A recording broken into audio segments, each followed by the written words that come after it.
संबंध होता, पण तुम्ही चुकीच्या पद्धतीने बोलताय साहेब. एकदा काय बोलताय? अर्धा तास एवढे आम्ही वेळे आहेत का? मी तुला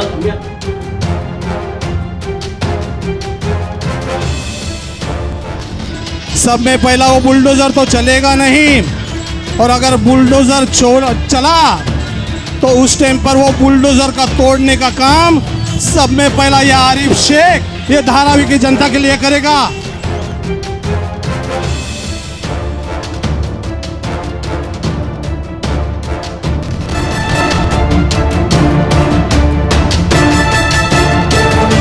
और वक्त आने पे वो चाणक्य नीति भी बनाएंगे, वो उनका दिमाग चलेगा और हमारा अडानी के खिलाफ हाथ चलेगा. मैं आप लोगों के यहाँ पे बोलता हूँ.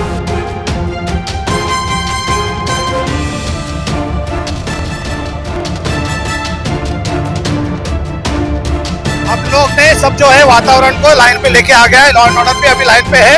और आज का जो डिमोलिशन था वो अभी हफ्ता से 10 दिन के ऊपर चले गया है. और हम लोग ने एडवोकेट से भी बात कर लिए है. जल्दी से जल्द एडवोकेट भी हमारे पास आ जाएंगे और उसके ऊपर स्टे लेने का काम करेंगे.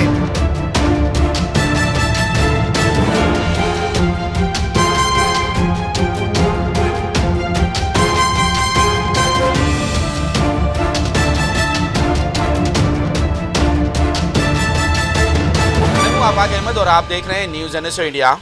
हमने कई रिपोर्ट आपको दिखाई है कि किस तरह से चुनाव का बुगल बच चुका है और कल से प्रचार शुरू होने वाला है. आज सारे लोगों ने अपना नामांकन भी वापस ले लिया है. जो लोग बिकने वाले थे वो बिक चुके, लेकिन अब जो लोग टिकने वाले हैं उनसे हम सवाल करेंगे वो टिके कैसे हैं और किस लिए टिके हैं. क्या जनता उन्हें टिकने देगी? क्या किस तरह से वो काम करेंगे, इस पर सवाल करेंगे. और सबसे ज़्यादा अगर लड़ाई चल रही है तो 188 वार्ड में लड़ाई चल रही है. इसमें बड़े बड़े महारथी हैं. इन तमाम लोगों में जनता किसकी तरफ जाती है वो हमें देखना है. इस वक्त हम मनसे के ऑफिस में हैं और यहाँ पर आरिफ भाई हमारे साथ हैं जो 188 के कैंडिडेट हैं. देखते हैं पहले उनसे कि इनके साथ चार बड़ी पार्टियां हैं. उन चारों बड़ी पार्टियों में कौन इनका पल्ला संभालता है और जनता में इन्हें विजयी रथ तक पहुंचाता है.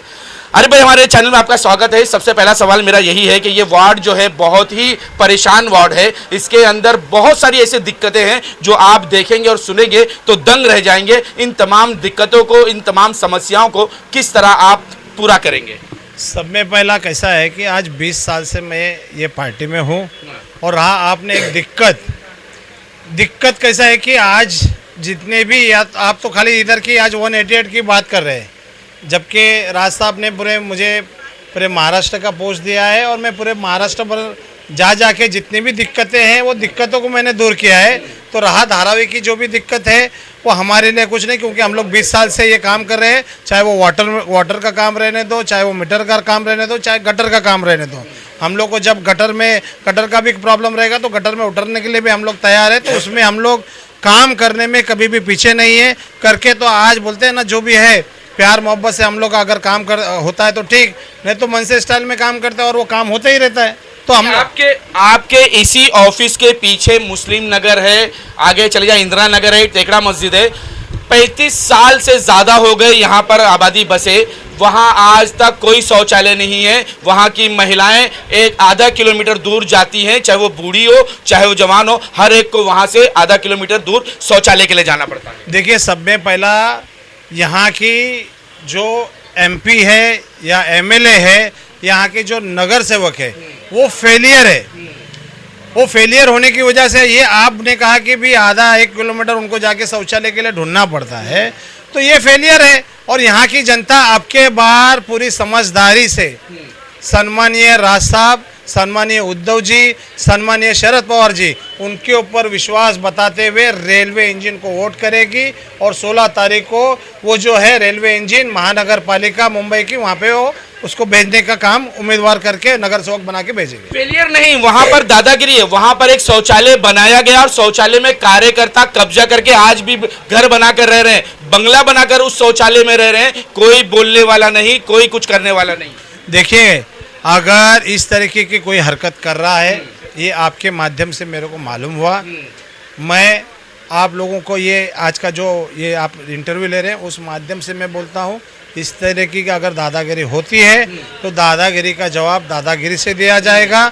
और वो जो शौचालय पे अगर अनधिकृत कोई कब्जा किया है तो महाराष्ट्र निर्माण सेना कब्जा कैसा हटाने का और कब्जा कैसा लेना, लोगों के हित में कैसा काम करना, ये हम लोग की स्टाइल हमारी आती है। तो मैं आप लोगों के मीडिया के माध्यम से बोलता हूँ, जल्द अज जल्द वो कब्जा को भी हटाएंगे और लोगों के शौचालय, लोगों के लिए वो शौचालय को खोल के दिया जाएगा। मैं आपके पास आता हूं एक और सवाल लेने के लिए। कहाँ गए आपके कार्यकर्ता? ए बाबू, आपने अभी कहा था कि ये कार्यकर्ता यहीं गली कूचे में घुसते हैं, तो इनके कई वीडियोस हम देखते रहते हैं कि ये गटर मीटर वाटर को लेके बार बार वीडियो डालते रहते हैं, किस तरह से परेशानियां हैं इनके सामने। गटर की परेशानियां हैं जो आए दिन भरते रहती है। और पीछे अगर चले जाए तो मच्छी गली है जहां मच्छी का पानी भरता रहता है, लोगों को भी वहां से दिक्कत है। इस पर क्यों नहीं कार्रवाई हो रही है? इस पर कार्रवाई क्यों नहीं हो रही है? देखो, यहाँ पे जो एमएलए हो गया, एमपी हो गया, इन लोग को इस पे ध्यान देना चाहिए और जो सिटिंग काउंसलर है उनको उस पे ध्यान देना चाहिए।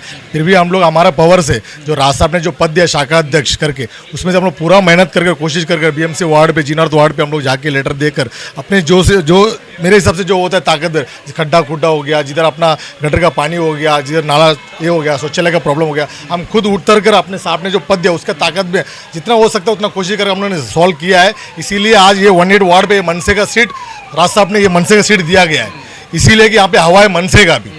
भले ये लोग कोई भी आने दो अभी इधर ताकत, और किसी को भी कोई सी पार्टी भी आगे खड़े रहने दो, यहाँ पर टक्कर मनसे सीट विन करके आएगा। और हमारा समाज, फिर भी मुस्लिम समाज हमारा साथ में ही है, कि कितना भी बहकाया गया है लेकिन उन लोग कोई इधर बहकाए नहीं। राज साहब के साथ अभी भी है, साउथ इंडियन हो गया, कुंचिकुरी नगर हो गया, गोंदली समाज हो गया, हर जन हमारे साथ में ही, हम सीट निकल के लाएंगे, ये हमारा वादा है।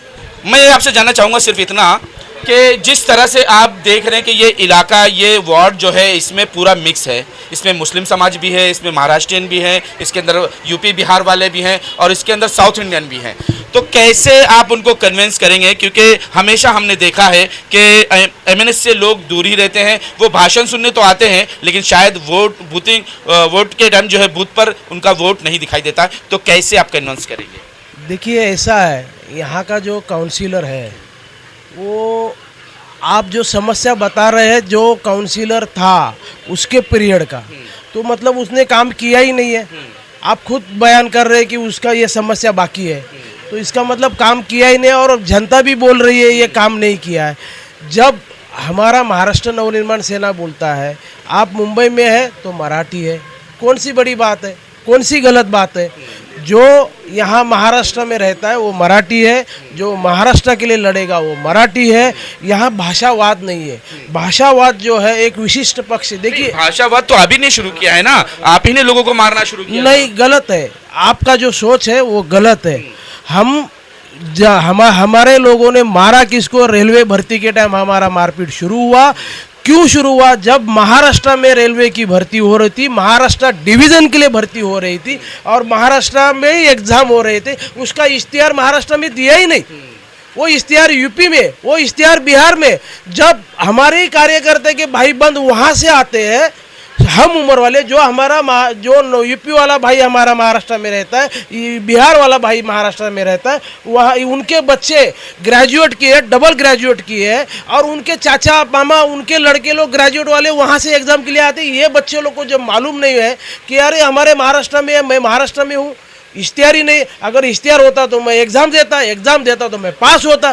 जब मतलब महाराष्ट्र के बारे में कितना पार्शियलिटी हुआ।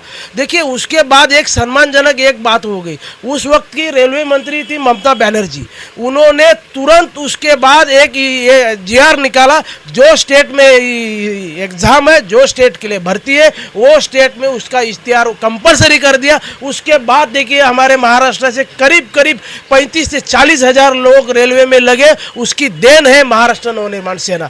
उसमें हमने जात नहीं देखा है, वो भर्ती में हमारा कोई जात नहीं है, हमारे सब बांधव उसमें भर्ती हो गए। 35 से 40 हज़ार वैकेंसी उस आंदोलन के बाद जन्म लिए। सर अगर ये वैकेशन की बात कर रहे हैं बार बार, तो हमने देखा कि पूरे वैकेंसी की बात कर रहे हैं, तो महाराष्ट्र की तमाम वैकेंसी जो है वो गुजरात जा रही है। महाराष्ट्र का तमाम हीरा मार्केट जो है गुजरात चली जा रही है, और गुजरात के सेठ यहाँ आते हैं, धारावी को खरीदते हैं, महाराष्ट्र की जमीन पर जबरदस्ती कब्जा करते हैं। गटर वाटर के साथ साथ अब धारावी करो पर मीटर का भी अत्याचार शुरू होने वाला है। कई जगह पे नोटिस लगा दी गई है कि आपको स्मार्ट मीटर लगाना ही होगा, आपकी मर्जी हो चाहे ना हो। सर जी, आपके चैनल के माध्यम से हम बार बार वही बताना चाहते हैं कि महाराष्ट्र में ठाकरे की ज़रूरत है, जो ठाकरे बंधुओं की, और उसको ताकत लाने का काम आप लोगों का है। हम तो ताकत दे रहे हैं, लेकिन आप एक धारावी कर, आप महाराष्ट्र कर और मुंबई कर करके ये ठाकरे बंधुओं को ताकत ला के वो अदानी के खिलाफ अगर अपने को जन आंदोलन करना है, देखिए सबसे पहला तो आपको मालूमात होना चाहिए कि लंबा पल्ला के लिए आपके पास गाड़ियां है, रेलवे इंजन है, लेकिन इन्होंने बुलेट ट्रेन मुंबई से लेके अहमदाबाद तक किया है। तो ये बताइए ये किसके लिए किया है?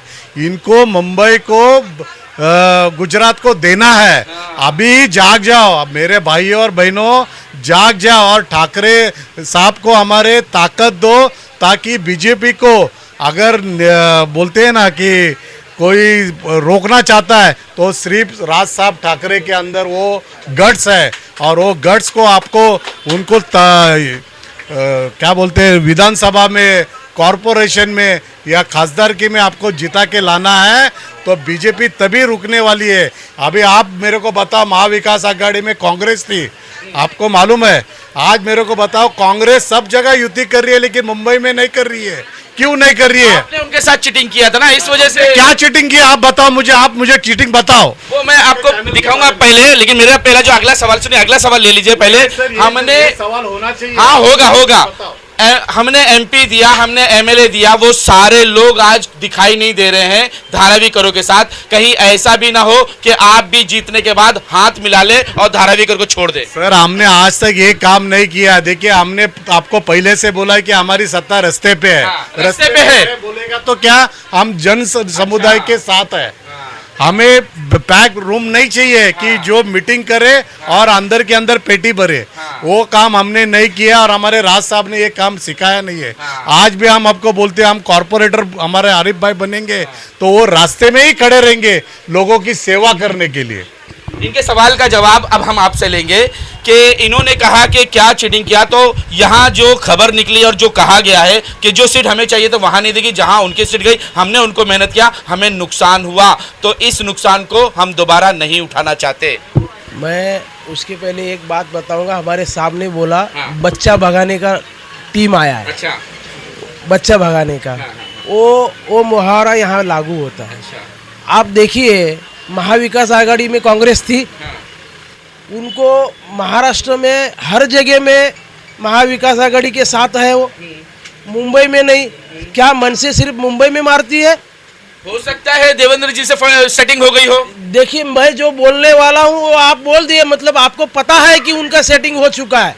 मतलब उनको धारावी देवेंद्र जी के हाथ में देना है, धारावी करो के हाथ में नहीं देना है। धारावी करो का हित नहीं रख उनको। के बाद अगर आप भी दे दे तो हम क्यों दे? हमने आप इसके पहले क्या दिया है? जब हमारे पास कुछ है ही नहीं देने लायक, तो हम देंगे कैसे? जब हम हमारा जो वफादारी है, वफादारी को फल जल्दी मिलता नहीं, इसीलिए आज तक हमको फल मिला नहीं है। ये अगर आज हमको धारावी महानगर पालिका की सत्ता मिलती है और हमारे धारावी के साथ नगर चुन के आते हैं, तो हम वादा करते हैं, आवाम में खड़े रह के वादा करते हैं कि यहाँ हर घर के बदले में 500 फुट का घर मिलेगा। आपको एक बताता हूँ, यहाँ हमारे मेघवाड़ी में रेलवे पटरी की उस तरफ एक माले की चाली है, जो अथोराइज अंग्रेज जमाने से चाली है, उनको वो चाली वाले के फर्स्ट फ्लोर वालों को उन्होंने अपात्र कर दिया है। उनको बोलते हैं F1, मतलब उनके पास जो है पुराना है, नहीं फोटो पास नहीं, वो ऑफिशियल बिल्डिंग बनाई हुई है, उसके ऊपर उनको F1 करके रेंटेड हाउसिंग में डालने वाले हैं। जबकि अभी हम ये इलेक्शन का टाइम है, इलेक्शन का माहौल है, उसका प्रूफ तक हमारे पास इकट्ठा हुआ है। वो इलेक्शन के बाद ये सरकार को उनको यहाँ धारावी में घर देना ही पड़ेगा मजबूरन, और वो वादा है हमारा पहला जो काम रहेगा वो इलेक्शन के 8 दिन के अंदर उनका घर यही पात्र होगा। सर हमारा टाइम खत्म हो रहा है, आखिरी सवाल आपसे ही होगा। जिस तरह से हम देख रहे हैं कि बिहार का इलेक्शन हुआ, जिस तरह से इससे पहले महाराष्ट्र का इलेक्शन हुआ, देवेंद्र जी ने कहा था मैं पुनः येनार, वही लाभ ये यहाँ पे लग रहे हैं कि हमारा महापौर होगा। तो क्या लगता नहीं है कि यहाँ पर वोट चोरी होगी, सेटिंग होगी और यहाँ पर सिर्फ और सिर्फ जो है बीजेपी के ही लोग जीत कर आएंगे? देखिए, सब में पहला राज साहब ने आज़ाद मैदान में बताया था कि ये लोग 2 बार यानी 2-2 बार नाम रहते हैं और वो लोग इधर भी वोटिंग करते हैं और वहाँ पे भी वोटिंग करते हैं, बीजेपी के कार्यकर्ता और बड़े नेता भी। सुनो मेरी बात, तो उसके लिए कैसा है कि 2-2 जो आज के तारीख में ये 2 बार का जो है ना, ये हम लोग ने जाके, हमारे नेता लोग ने जाके वहाँ पे स्टेट के इलेक्शन कमीशन के पास जाके बैठे, तब जाके आज मालूम पड़ा कि इसके 2-2 नाम है, उसके चिट्ठी के आगे 2 स्टार है। और जैसे भी ये 2 स्टार वाले जिस दिन 15 तारीख को वो इधर आएंगे वोटिंग करने के लिए, उस दिन महाराष्ट्र नवनिर्माण सेना अपने स्टाइल में उसको जवाब देंगे, क्योंकि वो वोटिंग करना चाहिए, सिर्फ एक जगह करना चाहिए। मगर ठीक है, फिर भी इलेक्शन कमीशन ने उनको बोला है, मगर उसका जवाब हम लोग आज नहीं 15 तारीख को जब आप ये लेके चलोगे, उसका जवाब कैसा देना मैं उस दिन बताऊँ। धाराविकारों से क्या करेंगे? धाराविकारों से यही अपील करना चाहता हूँ, आपने इतने साल कितने पार्टियों को जिताया, कांग्रेस को तो जिताया, आज इतना बुरी हालत हो गई है कि वर्षा ताई गायकवाड़ फैमिली ने टोटली धारावी को अडानी के लिए, अडानी के पास गिरवी रख के बेच दिया, गिरवी भी नहीं, मैं तो बोला बेच दिया है। अगर धारावी को बचाना है तो धारावी को कौन बचा सकता है, तो वो सम्मानीय उद्धव साहब, राज साहब और चंद्र पवार जो है वही बचा सकते हैं। इसके लिए अब की बार धारावी की जो जनता है उन्होंने मूड बना लिया है कि महाराष्ट्र नवनिर्माण सेना का जो उम्मीदवार है आरिफ शेख को ही आने वाले 15 तारीख को वोट करेंगे, और 16 तारीख को ये जितने भी मेरे पदाधिकारी के साथ में, मेरी धारावी की जनता के साथ में इंशाअल्लाह ताला मैं बृहन मुंबई महानगर पालिका का नगर सेवक बन के जाऊँगा। मैं आपको मीडिया के माध्यम से बोलता हूँ।